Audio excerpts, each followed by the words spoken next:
All right. Thank you very much for this very generous introduction. I have to laugh because yesterday I had my Japanese food seminar with my students, and they were reading a chapter from the 2006 book, chapter on home cooking. And then one of the questions they asked, "Yeah, it's a dated piece, isn't it?" So it's it's nice to have some positive things told about my book. So I'm going to try to share the screen. Let me see this one. Share, and then yeah, all right. Okay, so let's begin. Today I'm going to talk about my book, that new book that is not that new, branding Japanese food, and it came out in February, in the beginning of the pandemic, of course, and there was all kinds of activities that we planned to launch it were cancelled. But fortunately, the paperback edition is coming out in January, so I'm very pleased with that. And in one of the endorsements that were prepared by the press for the paperback edition, somebody has said, "This is very dense book." and then I kind of thought, well, what and then I asked her, "What do you mean by that?" And it's packed with information. And then when I started thinking about it, it's indeed, it's not such a long book. It's relatively short, but it's really dense. So that is always a challenge when I do a talk. How which aspects do I highlight and which aspects do I ignore, because there is yeah, so much to tell. And today I've decided to tell the story of, actually at least start with the story how the book developed. And I will go along, I will highlight some aspects that, in my view, may be interesting for you.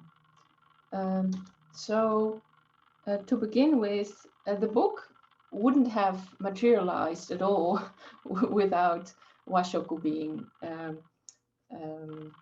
inscribed on the UNESCO list.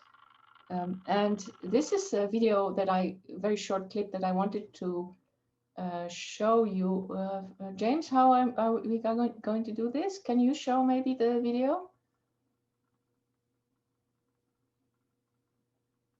So I think what you need to do is just you need to unshare your screen and then share the videos. Okay, I paused the sharing. So I failed gloriously this morning twice. yeah. So you have. Wait a second.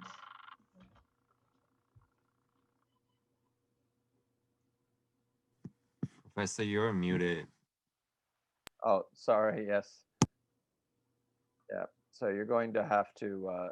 Oh, there you are. Yes.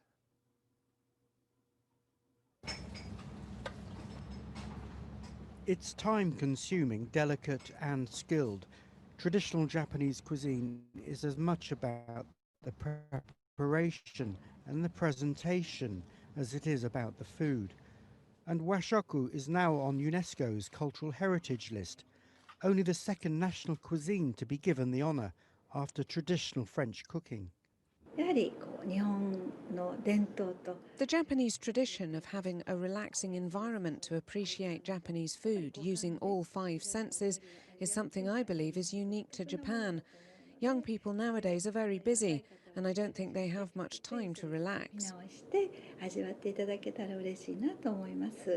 Japanese food focuses on aesthetics as well as taste. It's all about the serving dishes, the eating environment and textures. But not everyone has time to slow down and savor its delights. Proper Japanese food isn't something you can eat casually, so I turned to Western food. As Western-style cuisine and fast food chains become more popular in Japan, Many hope that adding washaku to the UN's cultural list will help to keep its cuisine on tables for generations to come. Russell Trott, BBC News.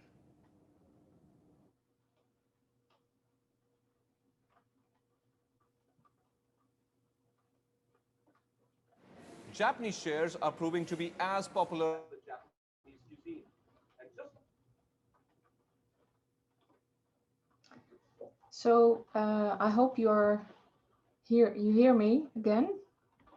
Am I Yes, no understandable? problem. Yes, you're Yes. good. So I wanted really to show you this because what my first reaction to this, okay, so far so good, but it isn't washoku, it's, what is it? It's kaiseki, right?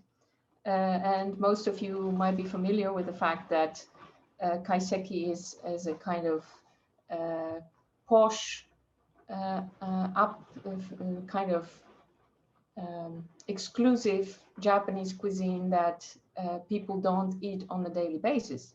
So, and we will come back to that in a minute. So here we go.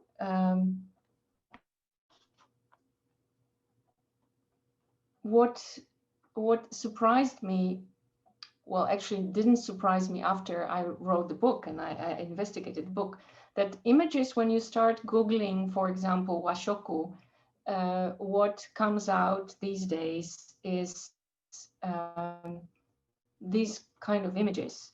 So the media are currently flooded with the pictures of images of kaiseki, kind of disguised as washoku.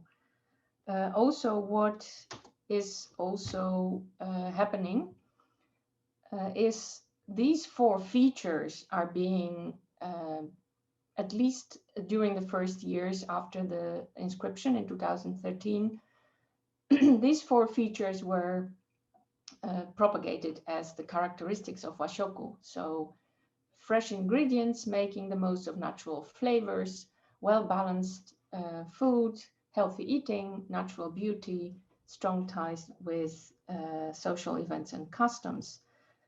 And as James just kindly introduced my work, I have been working on Japanese cuisine on research in Japanese cuisine since 1992. And I have never come up with any definitions like the one characteristic features that would emphasize those 4 characteristics. So so washoku in my research until 2013, when the washoku became the UNESCO heritage item on the heritage list, my kind of relationship with washoku was one of the 3 elements, 3 like kind of legs of the culinary tripod that I identified in my book. So it was, everybody's familiar with this kind of rhetoric that the Japanese cuisine or Japanese food that the Japanese people are eating on a daily basis is based on the wa-yo-chu structure. So it's Western food, Chinese food, and and all the rest that has been in Japan before the 20th century. So I became increasingly puzzled and started investigating this rather strange development that I have seen since the 2013. And of course, the first step was, okay, I will look at what is being written on the washoku on the UNESCO website. And here you have the most bizarre definition that I have ever come across is washoku is a social practice based on a set of skills, knowledge, practice, and traditions related to the production, processing, preparation, and consumption of food. This is associated with an essential spirit of respect for nature that is closely related to the sustainable use of natural resources. And as I kind of kept digging, I became increasingly puzzled and actually kind of frustrated with the Japanese government about, the way they are presenting the Japanese culinary culture that I have studied since the times when I was a student. What is also interesting to note is that this is actually a very, very good, if you are interested in this topic, I would really encourage you to go to the UNESCO website and read the nomination and all the other documents that are available. It's a really fascinating read.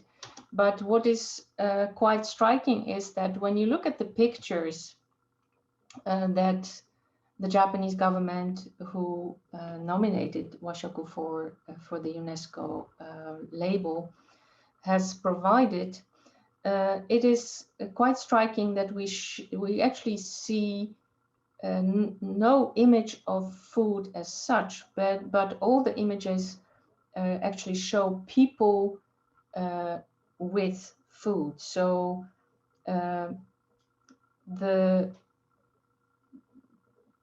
and also what is important, no restaurant is depicted. We see actually only one, the picture on the bottom right. This is the only picture that depicts a restaurant scene, but the emphasis is placed more on the kind of community that is enjoying the food together rather than the food itself. And I will come back to that later in my talk. So when I started digging into this washoku theme, I came across with a completely different definition of washoku that I managed to find on the websites of the Ministry of Agriculture, Forestry and Fisheries and the Ministry of Foreign Affairs, who jointly run the so-called Washoku Try Japan's Good Food campaign.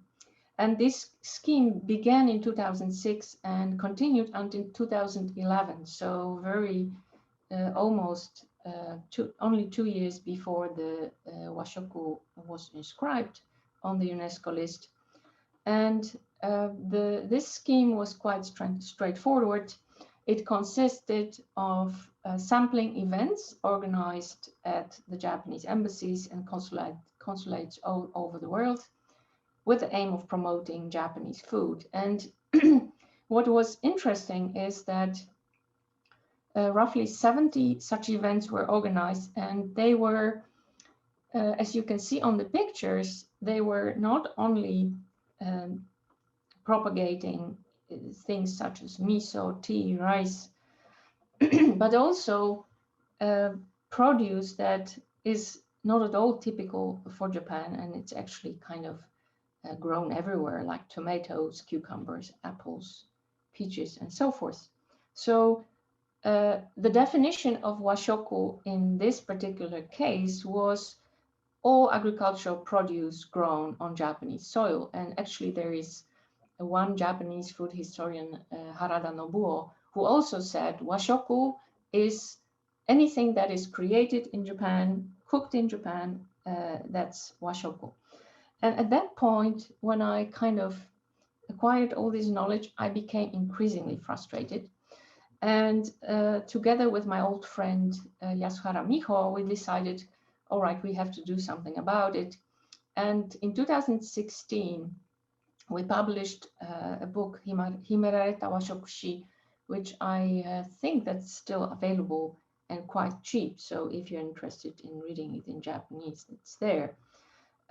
So what I'm going to do in the following few slides is more or less kind of summarize what we did in this book. And it's like when you're a student and you do a paper for your course.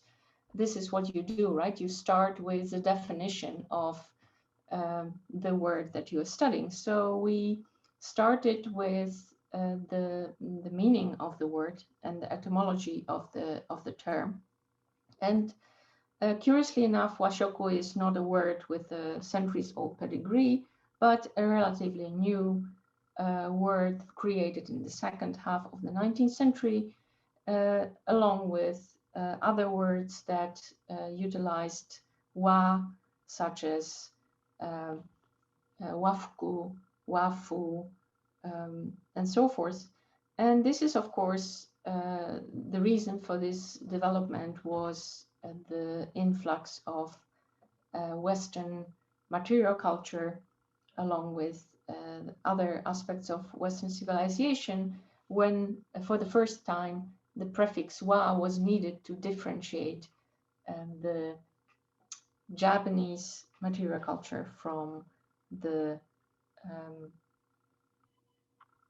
mainly Western material culture that was coming in from abroad. And I described this very in detail in my 2006 book, Modern Japanese Cuisine.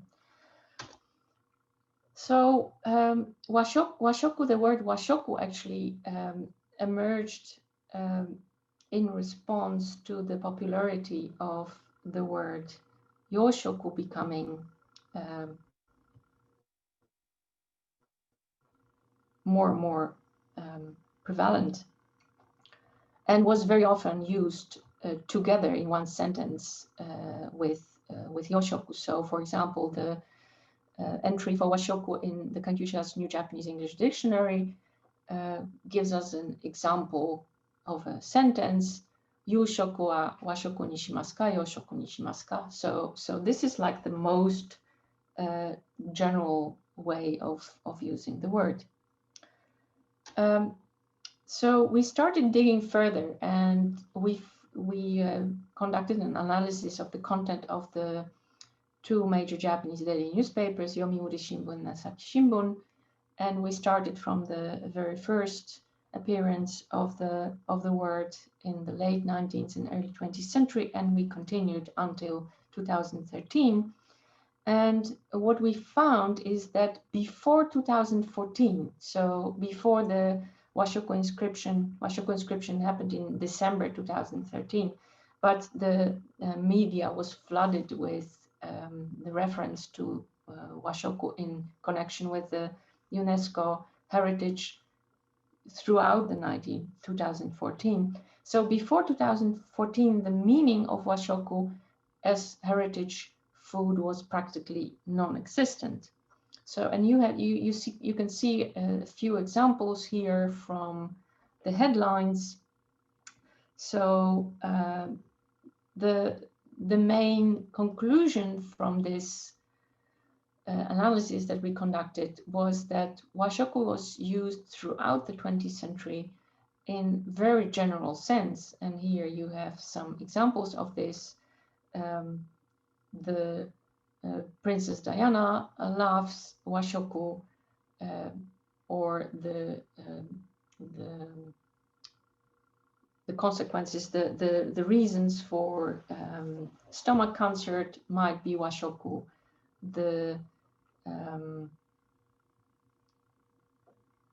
Another example that I don't see here, but is for example, during the 1986 during the Mexico City Olympics, the restorative remedies for Japanese athletes were also called washoku.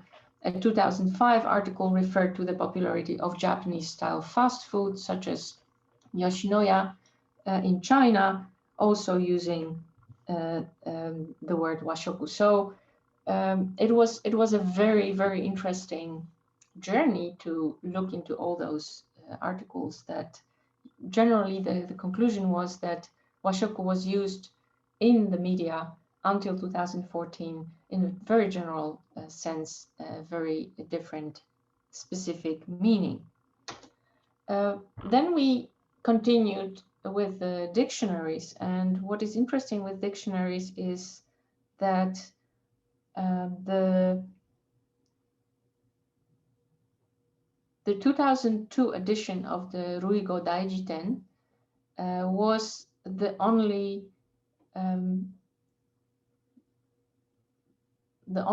dictionary that somehow connected washoku with home-cooked food. And I forgot actually to mention that when we were looking at those pictures of the these ones, when you look into the washoku nomination as well in the UNESCO documents, you will see that there is an emphasis on washoku being a home-cooked food by the community. And we were not able to find any such reference in the dictionaries that we were looking at. To the contrary, we have discovered that the word washoku actually came to common use, started to come into common use during the 1930s, and that happened in the lunch parlors and restaurants operated by the Japanese department stores. And here you see an example of a menu. So most restaurants that were operating outside of the department stores, they would specialize in one particular type of food. So for example, Yoshokuya, or the Western style restaurant, was specialized only in Western style food. But what department store restaurants were doing, they're serving all kinds of foods in the same venue, and therefore used this yoshoku, washoku terms on their menus to differentiate between those two styles. And this is actually the beginning of the proliferation of the word washoku in the Japanese language. And I want to point out here that it's not home-cooked food.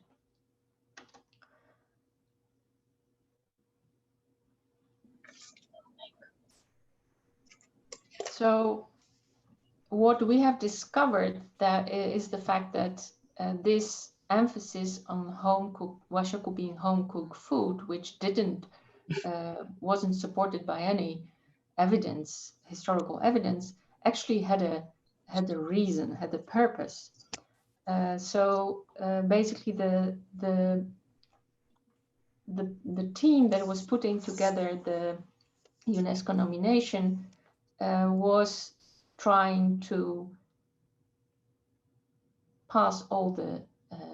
tick all the boxes in order to have the washoku passed as a UNESCO heritage.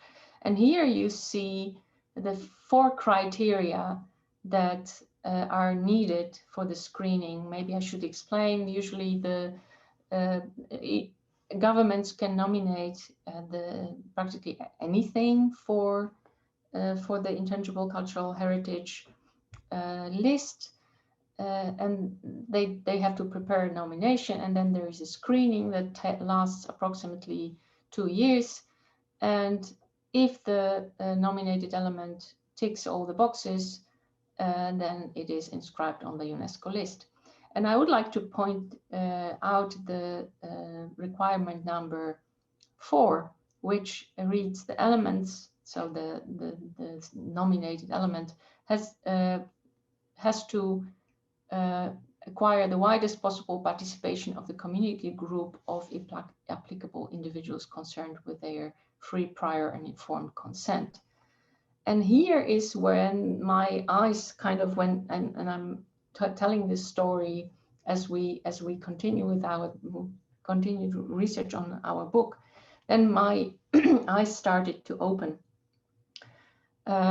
because this is precisely what this strategy is about. So washoku is presented as a food of the community in order to meet the requirements and go through the screenings that UNESCO requires.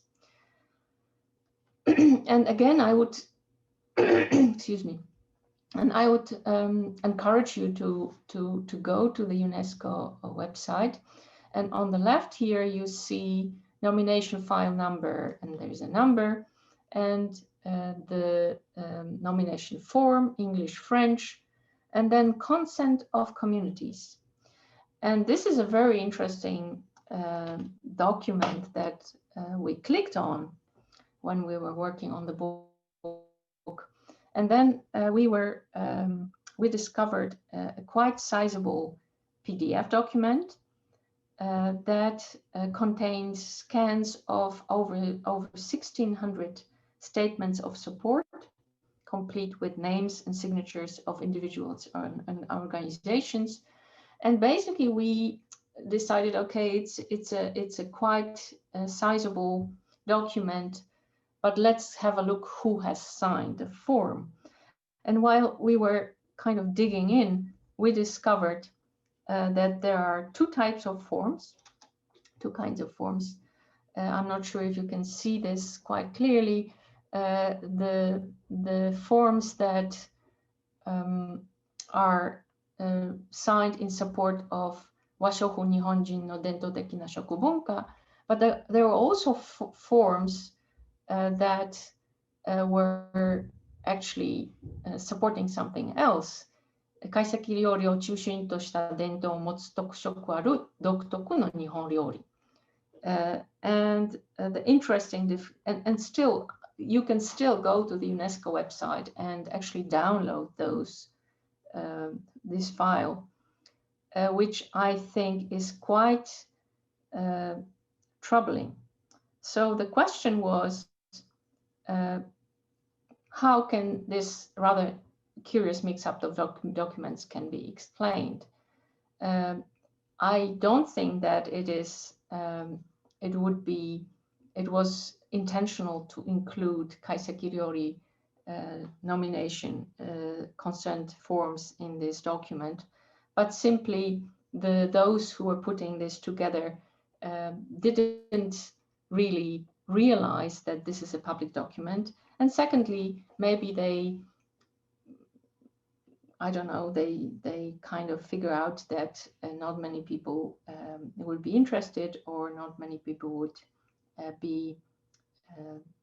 could understand Japanese, read Japanese. So this is not at all problematic. What turned out that the kaiseki ryoriを中心した伝統を持つ特色ある独特の日本料理 was the nomination that was approved for submission to UNESCO in August 2011. But on November 4th, 2011, this shift happened. And this, I don't have the time to talk about the reasons why this shift happened. But my point is that in order to pass the UNESCO screening, the Japanese government has decided to nominate Washoku, not Kaiseki, for the UNESCO nomination, for the UNESCO label. But after it was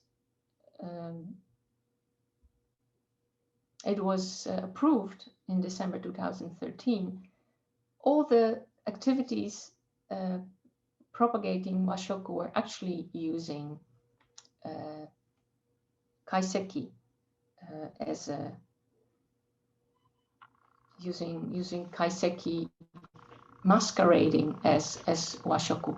And here is one of the first example. This is the posters of the Washoku World Challenge that took place on December 8th. So it's only a few days after the Washoku, the UNESCO label has been announced to the public. And as you can see, we don't see Washoku in here. We see clearly Kaiseki. The second edition of Washoku World Challenge took place in 2015. And what I find particularly interesting in this activity is that you see here that the World Japanese Cuisine Show is called Washoku Do. And as many of you are aware, the ideogram Do Michi is used in to designate traditional pursuits such as shodo or sado, judo, kyudo, and gives it a kind of very traditional feel. But it isn't. It is washokudo is another word created in December 2013, or maybe a few months earlier, in order to utilize the washoku, which was just assigned the intangible cultural heritage status to promote kaiseki, which was the original feature of the nomination. So where is the cooked food that was emphasized in the nomination? And there are more problems that we identify in our Japanese version of our book, but I will just move on to the English version.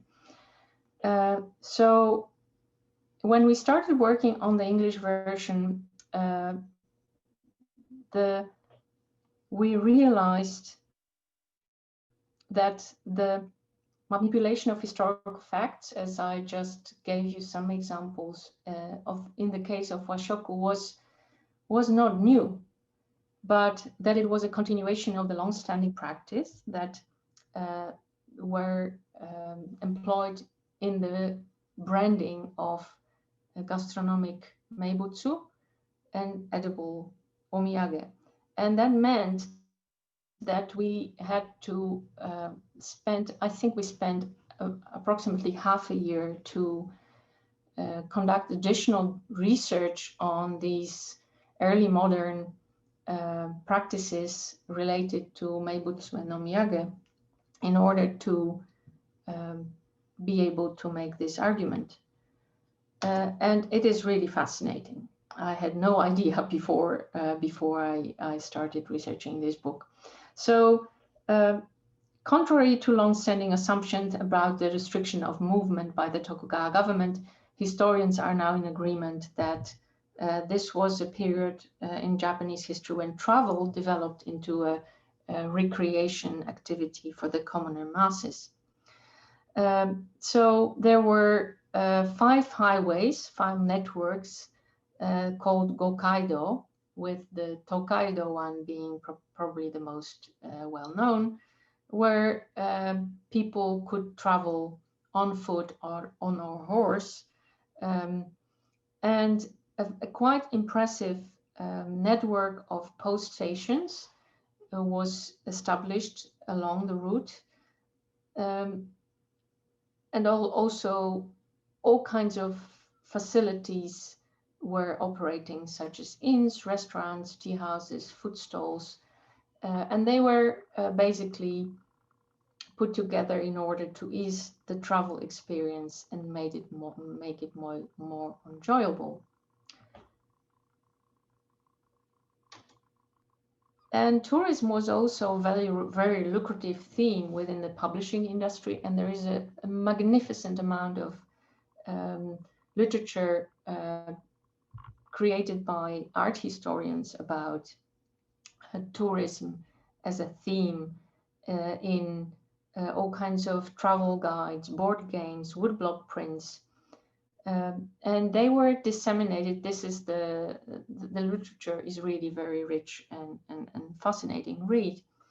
And it turns out that those images were not only disseminated as a kind of tourist information about tourist destinations, but also actually functioned as for armchair travelers to as an opportunity to engage in imaginary worlds And it was important in order to be able to immerse yourself in this imaginary travel. It was very essential that details were presented.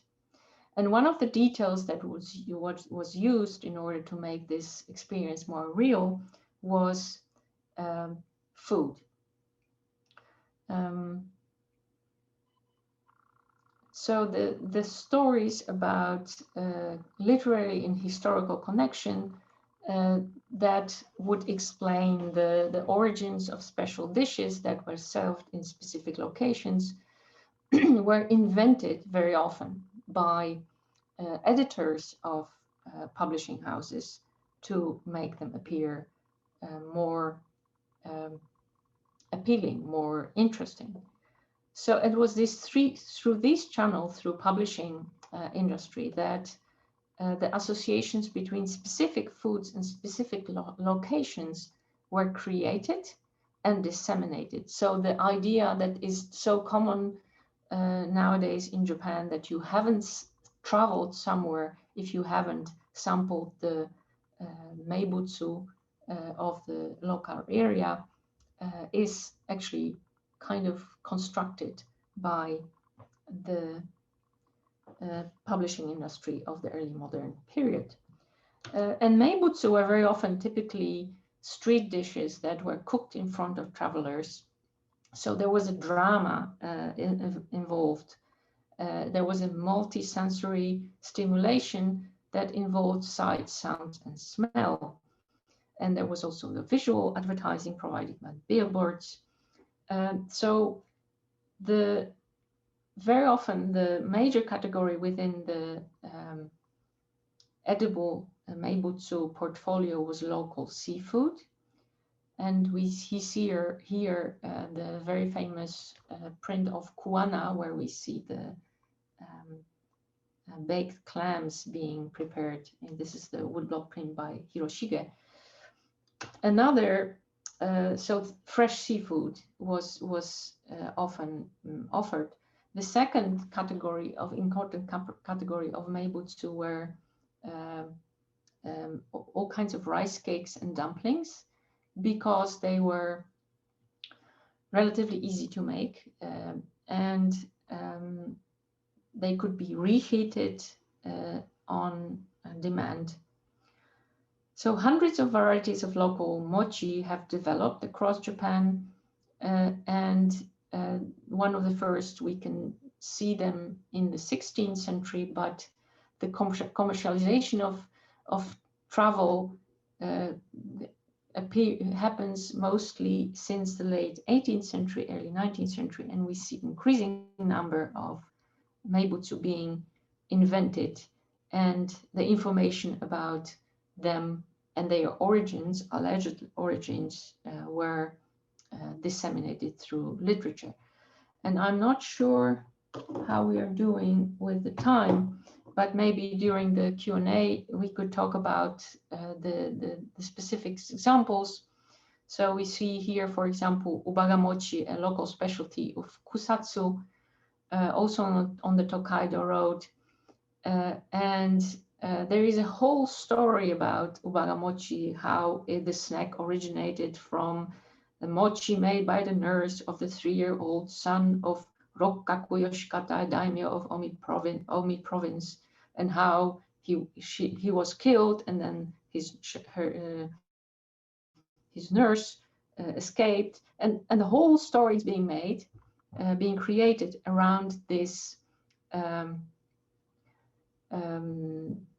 snack, which, when you start digging into it, and art historians did it, actually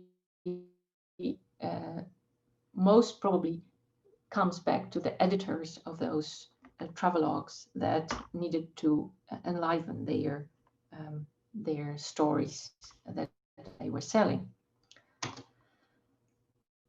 So omiyage, the advent of the railroad gradually transformed early modern practices of walking, being the main form of transportation. And this meant not only that the journey became much quicker, but also diminished the need to rest, putting many of the tea shops that were operating, like the one here, we see a tea shop on the left. So the advent of railroad eliminated put those tea shops selling all kinds of rice cakes out of business. And very cleverly, some of the entrepreneurs who are running those tea shops decided to relocate to vicinity of railroad stations and rebrand their culinary meibutsu as souvenirs. And edible souvenirs, it is actually hard to imagine, but edible souvenirs were rather uncommon before the turn of the 20th century. And it is related, of course, to the pace of travel. First of all, they are relatively heavy and perishable, so very impractical for when you're walking and you have to take a lot of omiyage back home. So omiyage were usually quite small and light items that people would take, but hardly ever food. So the era of food omiyage more or less starts along with washoku term becoming emerging in the Japanese media, so early 20th century. One of the oldest ones is momiji manju that you can see here. So what was the most important feature, most attractive feature of meibutsu was that they were sampled at the location. So there was this experience of being somewhere and sampling the local delicacy. And this experience completely disappeared in the case of omiyage, right? So the omiyage was supposed to be taken home. So there other strategies were needed in order to create the connection between the food and the locality that it was supposed to represent. So very often the association was created between the natural environment. So we see here momiji manju, one of the oldest edible omiyage. They utilize the momiji, the kind of symbol of Miyajima Island, and they combine it by the shape of momiji. This cakes becomes kind of symbol of the locality. But interestingly, the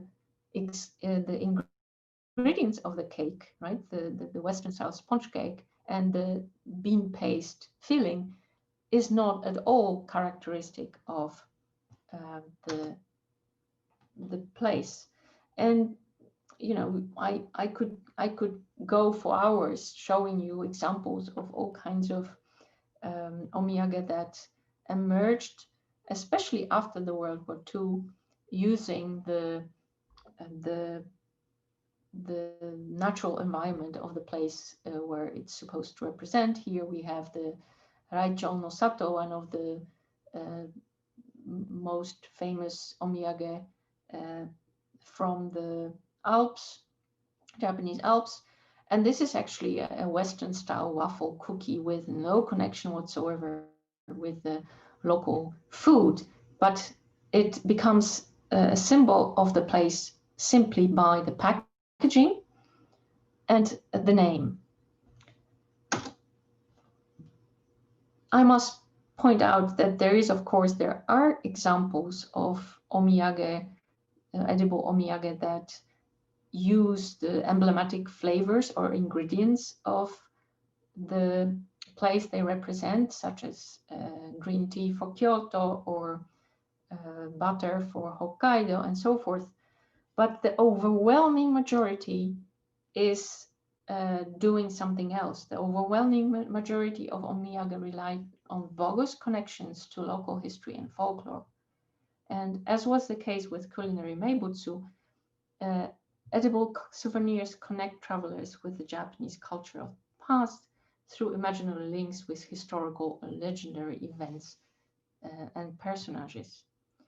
However, and I would like to really stress that there is no evidence whatsoever for the alleged connections. The fact that these omiyage appear in the travelogue from the 17th century or 18th century or 19th century doesn't make them less invented. They were just branding strategies for the books that the publishers were propagating. So, but the lack of any evidence for the alleged connection does not seem to be perceived as a problem by either the purveyors or the consumers of these products. So there's a kind of irony. So the stories are very important for linking the food with the locality, but these are not true at all. And I have an example of kibidango, but I think I will skip looking at the clock and come to the conclusion. Along with nature, history scores high as selling point of omiyage in contemporary Japan. They connect travelers with the Japanese cultural past through the imaginary links with historical or legendary events and personages. The lack of any evidence for the alleged connections they capitalize on does not seem to be perceived as a problem. After all, fabricating imaginary connections with history has been bread and butter of Japanese commercial culture for centuries. Yet, there is, in my view, an essential difference between these practices, and I mean the practices of omiyage and meibutsu, and the fabrication of the washoku myth described earlier in this lecture.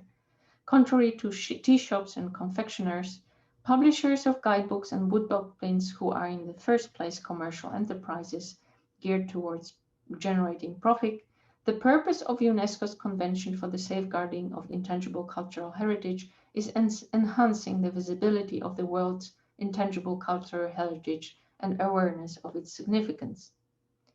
The efforts towards having washoku inscribed on the UNESCO list of intangible cultural heritage are, in the eyes of the Japanese bureaucrats, no different from other nation branding activities undertaken under the banners of the Cool Japan campaigns.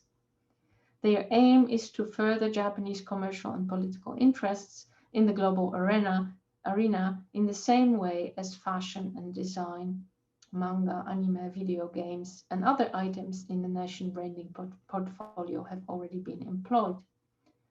Yet, there is an important distinction to be made here.